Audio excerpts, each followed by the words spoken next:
guys, and welcome back to the Bought to Build YouTube channel. As you can see, once again, we've got the yellow GTO behind us, and we are going to be working on that today. But if you guys are here, go ahead and make sure that you are subscribed. I'm going to go ahead and show you what we're going to be working on today. So as you can see, we've got a sheet on the car right now, and the reason for that is that we are going to be grinding on it. Now you can see here, it's a good example for you how big the lip is in here. Well, these cars from the factory, you can't fit a very big tire on it. And on the other GTO that we have, we had to take a fender rolling tool and actually roll this lip up. And it did work, but I wasn't exactly pleased with how the finish of the outer fender was when I was done. Now, one of them came out really good, and one of them not so much. And it's kind of funny because the one I did first came out great. The one I did second, which I was trying to take more time on and perfect it that much more, kind of came out kind of crappy. So I don't want to go down that route again and risk screwing up this fender. So we're going to go ahead and use my Milwaukee grinder, and we're going to try to cut this thing back and make a lot more room for the tire. Now, as you can see, there's rubber in here from where the tire that the previous owner was hitting, and he was running a 275 50/15. Now the tires that we run on this are a 275 60/15. So they are a tiny bit bigger. We were able to clear them on the red GTO. I'm hoping to accomplish the same thing with this one here today. So let's go ahead and get some tools out and let's get after it.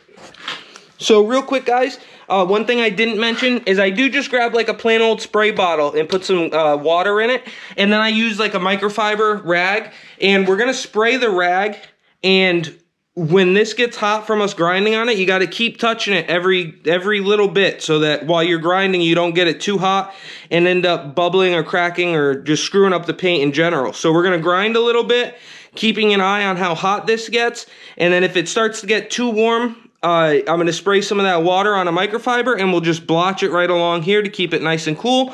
Maybe give it a break for a second or two, and then start grinding again. So let's go ahead and get set up, and let's start making some room. Alright guys, so let's get after it. I'm using a 40 grit wheel on my grinder, and make sure you wear good protection. It does kick stuff everywhere. I'm a huge advocate for safety glasses and shields and stuff. As some of you guys might know, I lost full vision in my right eye due to a hot piece of metal going in it. Bunch of surgeries, and it was not fun. So definitely wear safety glasses. I know sometimes you might only think, oh, it's just for a second, nothing's gonna happen, this or that. Well, that's exactly when it happened to me. I got lucky for many, many years, and then one day I hit something just once with a hammer, and that's when it happened. So just be careful, guys. But let's go ahead and get after it.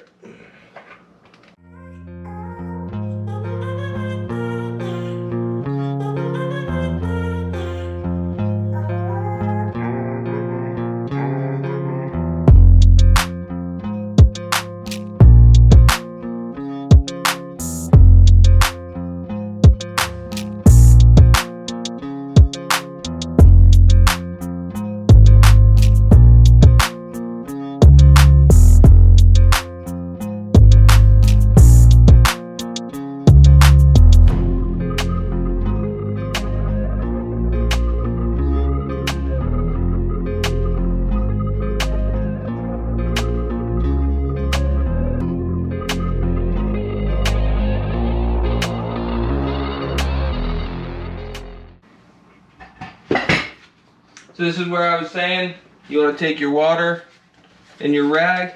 You don't really want to be wiping on the side up here because we are grinding metal, so it could scratch the paint. But what I'm going to do is just more or less saturate the rag, nice cool water. And then I'm just going to take it and like hold it in certain places for a second. Like I said, you don't really want to rub it, but you can just like dab it almost and just hold it for a second.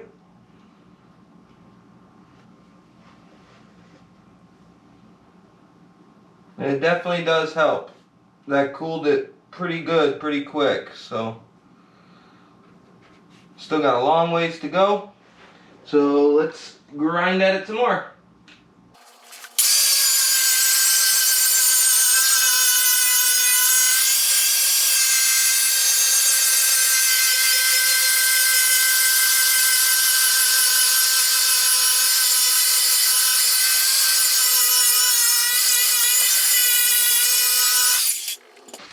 Alright guys, so we're back. We got a new grinding wheel on here. So let's go ahead and get this thing taken care of.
Alright guys, as you can see, this is how thick the lip originally was all the way around.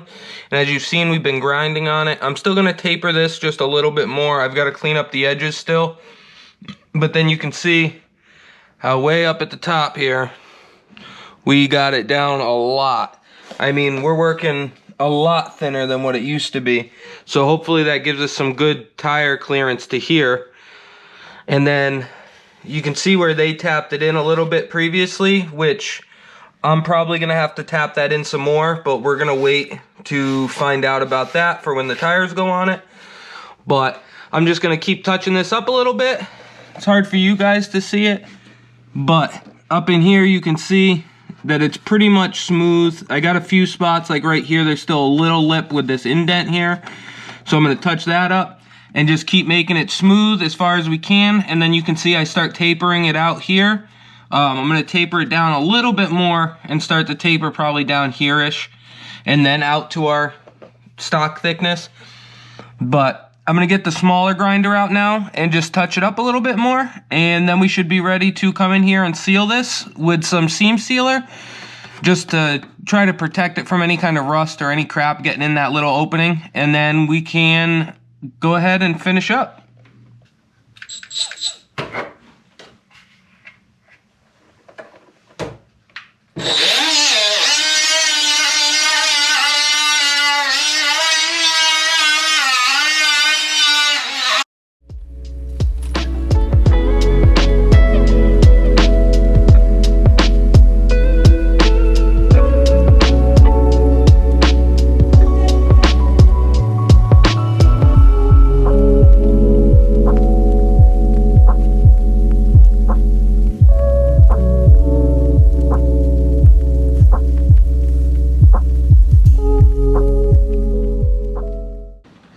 Alright guys, so now I'm just going to use some 91% rubbing alcohol, and I'm just going to spray a little bit along the seam that we just ground down.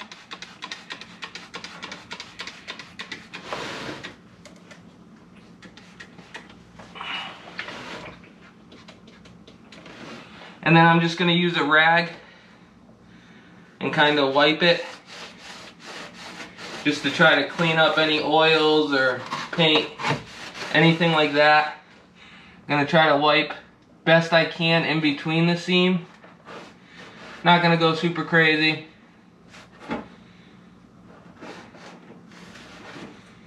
But just try to get any of the loose metal and crap out of it.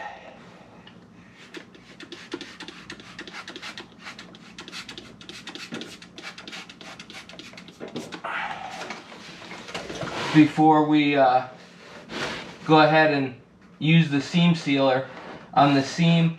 I'm gonna use seam sealer. You guys could use something else or nothing at all, but I got some 3M seam sealer that I picked up pretty cheap, and I'm gonna use it in here just to try to help protect any of the bare metal surface that we've got left, and protect it against any kind of rust or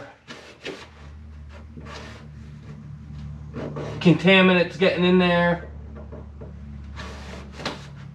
So figure it's better than nothing, but I don't know if it's gonna do any good either. So you could probably find like a little tool to spread it out and put it on there, but what we're gonna do is I'm gonna grab my caulking gun, and I'm just gonna run a small bead right across the seam and where we ground it down. And then I'm gonna wear a glove and just use my finger and just smoothen it right out. So I'm gonna go ahead and grab that stuff, and we will go ahead and get this thing finished up. All right guys, so the stuff I'm gonna be using to try to seam seal here is Dynatron. On the back of the container though, it says 3M. So as far as I'm concerned, it's a 3M product, but let's go ahead and see what we can do with it.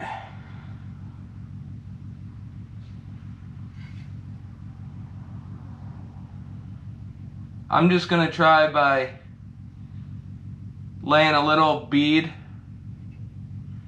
across at first.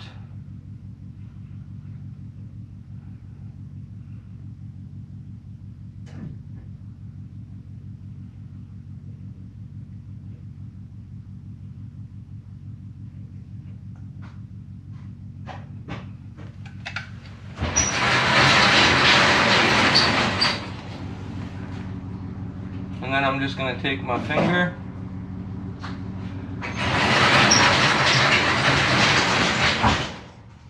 and smooth it out a little bit.